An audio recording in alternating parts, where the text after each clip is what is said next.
Ano pa kaya mga dapat gawin ng administrasyon sa halip na makipag-away sa pangalawang Pangulo? Kalito. Una-una po, nakasalang na yung impeachment sa Senado. Hindi naman po yung pwedeng i-atras na.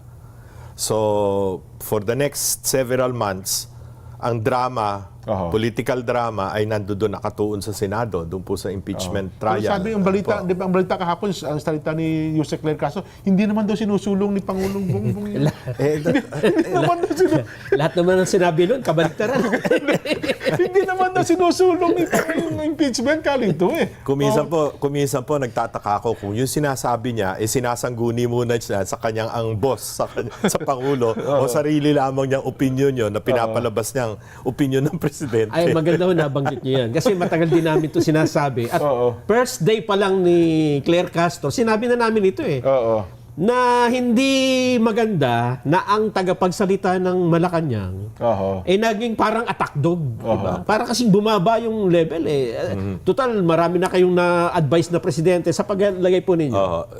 Parang nakalimutan ng administrasyong kasalukuyan na napakahalaga ng communication as a tool for governance. Yes po. Pag masama ang iyong communication, miski anong ganda ng iyong programa, hindi yan mai-implement ng tama. Yes. Dahil of yung tinatawag na lack of proper communication.